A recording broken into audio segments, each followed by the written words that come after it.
Oh, hell yes, y'all. This story is really, really interesting. I could not wait to share this story with you. So this is in the Washington Post.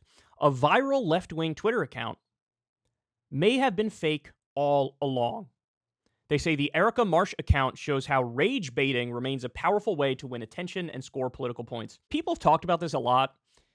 These like fake accounts on Twitter, these bot accounts, and how they like start political fights, etc. And I got to be honest with you, I was very doubtful for a very long time. I was like, I don't know, I don't see any evidence of it. It seems sort of like a panic, like a hysteria session. It doesn't seem like this is a real problem.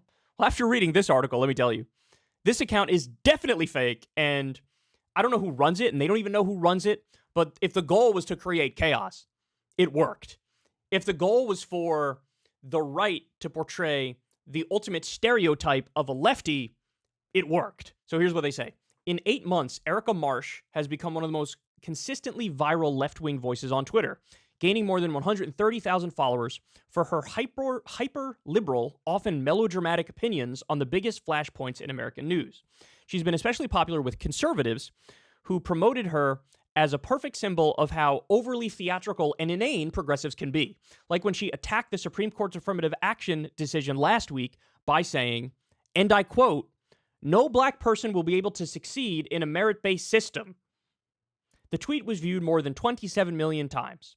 There's just one problem. She's probably fake. So just to be clear, the full tweet was not just this sentence. The full tweet was like, we must support, I'm paraphrasing here, but like, we must support affirmative action. Affirmative action is absolutely necessary and everybody knows it because we all know no black person will be able to succeed in a merit-based system. Guys, I saw that tweet. It came on my timeline and my immediate thought was like, that's not real. That's not real. It's just too perfect. It's the exact sort of thing somebody on the far right would say if they were pretending to be a lefty. Now, that's not me saying there aren't deranged far lefties out there. Of course there are. There's deranged people everywhere, right? But it was too, chef's kiss perfect. It's just too, like, we see what's going on here. So I immediately was like, antenna up, this fake. And apparently a lot of other people had that same feeling, which is probably what sparked this investigation. So they continue. The proud Democrat in Washington, as she described herself on Twitter, doesn't show up in any local phone or voting records. The Biden presidential campaign, where she said she worked as a field organizer, has no record of her. Neither does the Obama Foundation, where she claimed to have volunteered.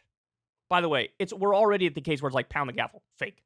Her only other known social media profile on TikTok posts copies of her tweets, but has never included her speaking or showing her face.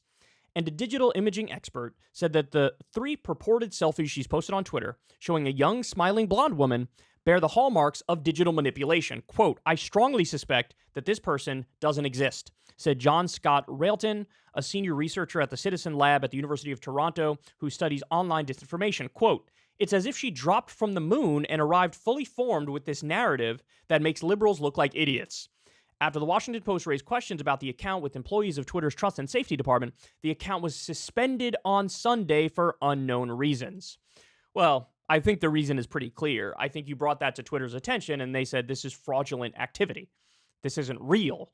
So they acted. Twitter does not officially respond to requests for comment. Marsh's account, which did not respond to requests for comment, has not tweeted since. Months after Elon Musk took over Twitter with a scorched earth playbook to eradicate scammers and spam, the internet's long-established playbook for winning online engagement, known as attention farming, remains decisively in play. Look, I'll go further. I think it's gotten worse under Elon Musk. I've seen plenty of evidence. Granted, it's anecdotal, but there are plenty of accounts that I follow where, like, my DMs are closed, others are open, and you'll just see, like, bot.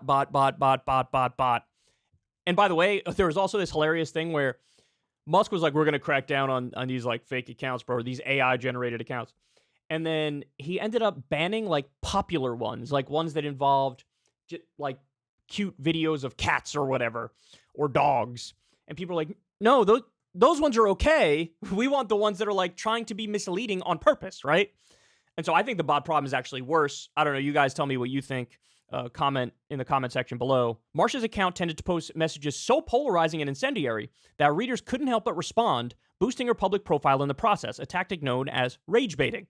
The strategy was most infamously deployed by trolls linked to the Russian government to stir up angst and chaos during the 2016 presidential campaign, but is also a common tool for domestic tricksters and opportunists seeking to ridicule their political opponents or just benefit from the attention of a big engaged follower base.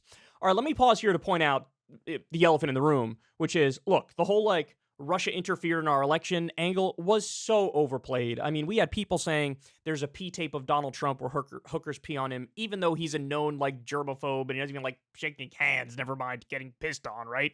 There was the Trump is a Russian agent going back to 1987.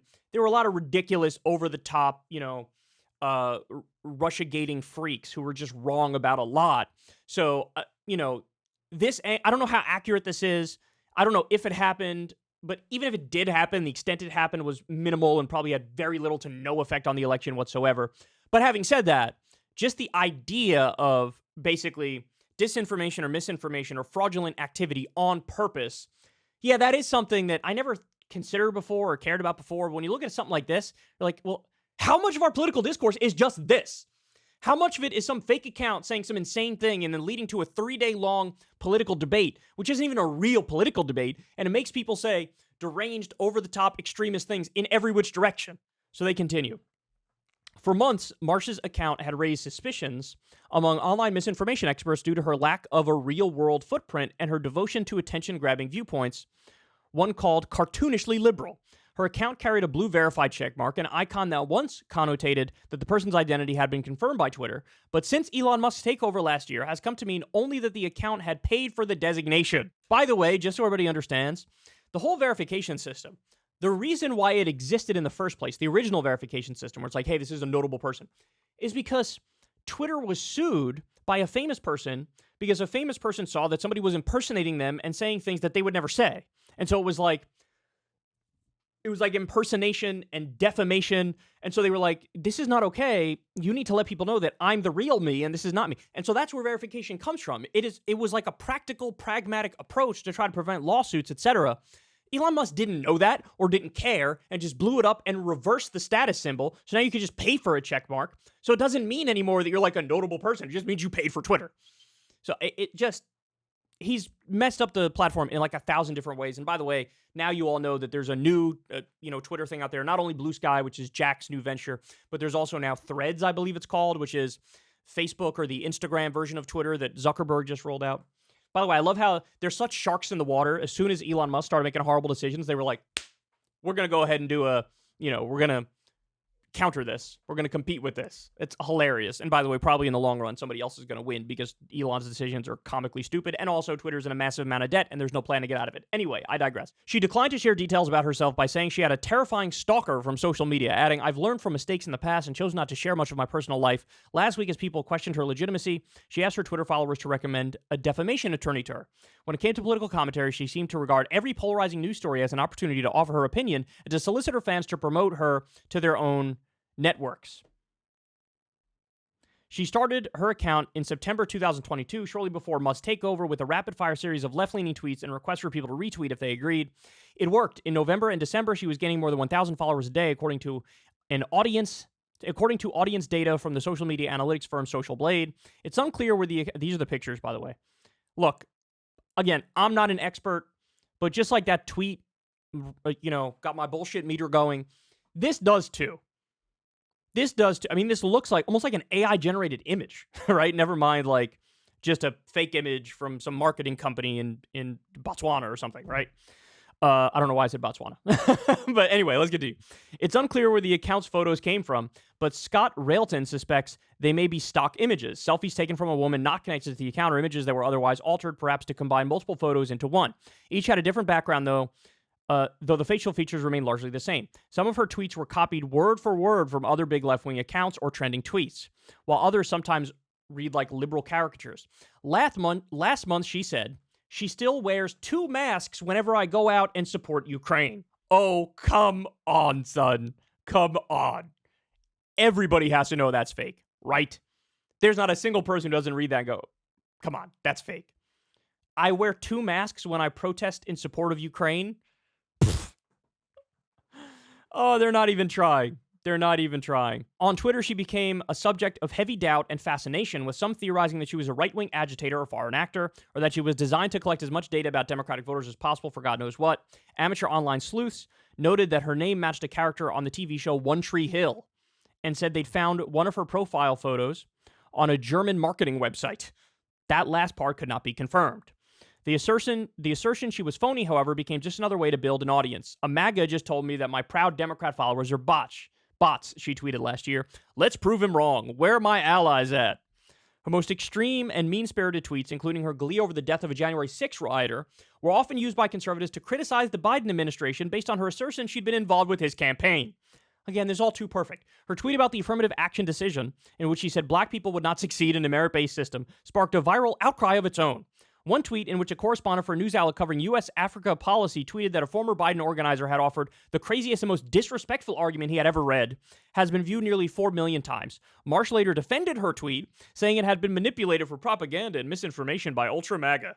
The Today News Africa correspondent, Simon Atiba, defended his tweet in an email to the Post. There was no reason to doubt the authenticity of her Twitter account until it was suspended on Sunday. He wrote, "It is natural for us to assume that the information people provide on their profiles is true."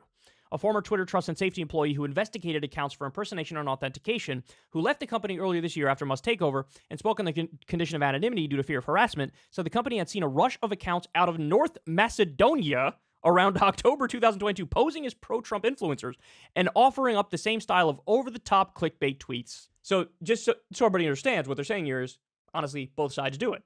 Both sides do it. Wild stuff, man. This is wild, wild stuff.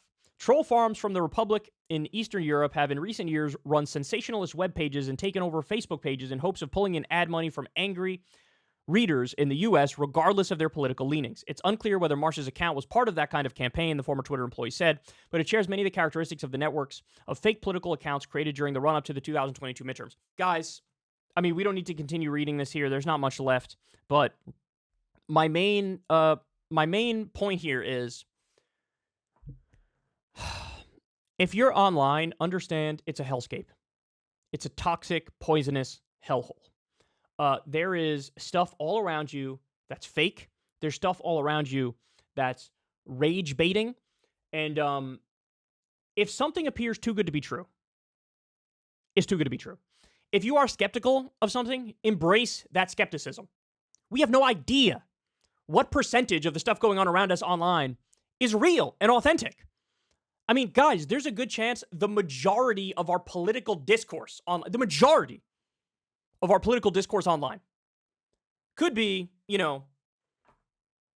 bogus. Could be totally bogus. Could be built from the ground up, astroturfed nonsense. And so if you're skeptical, embrace that skepticism. If you think something is fake, assume the default assumption should be fake until proven real. Not real until proven fake. Because again, this stuff is beyond absurd. So I just want everybody to have, and this doesn't just go for this sort of stuff, like just a minimal amount of skepticism in every realm of political discourse, but especially online, right? Like one of the things I've been thinking about a lot recently with RFK is that his popularity literally depends on people not doing basic fact checks of the stuff he says. Like, if somebody likes RFK, you can virtually guarantee they've never taken one of his claims, his bold claims, and just Googled it and just read 5, 10 different sources on a specific claim that he's made. Because if you do that, you will immediately walk away going, well, that was bullshit. Or at the very least, well, he's not telling the whole truth and there's a whole other side to this that he's sort of playing hide the ball with. Or he's ignorant of and doesn't know it. But either way, that's not acceptable. So embrace your skepticism. Question everything.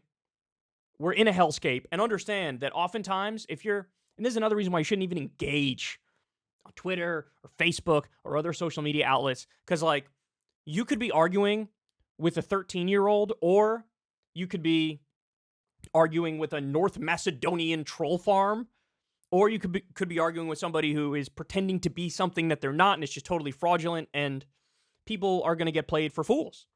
They're going to get played for fools. And I think this has gotten worse in recent years on the internet. I'll say that for sure. I think this has gotten worse. So, there you go, man. There you go. What a wild story. if you didn't realize after reading, and okay, final point. This kind of reminds me of when people uncritically swallowed the idea that, like, did you know they're putting litter boxes in people's classes because the kids who identify as cats want to shit in there, bro? Did you know that, bro? Again, if that should have made you like, what? I don't think that's happening. Let me check that. Let me search. That's a little off, right? That should have made you do that. This is like another example of something like that. And then don't do the deflection and the obfuscation of like, well, the fact that I thought it might be true shows how crazy society is. No, maybe you were just duped. Maybe you're the sucker in this instance. Maybe you're the crazy one in this instance if you fell for it, right?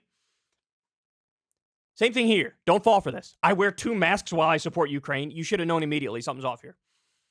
Black people can't make it in America. You should have known immediately something's off here. You had to know it. You had to know it. So be skeptical. That's all I got for you. Hey, y'all, do me a favor and like and subscribe. It helps out big time in the algorithm.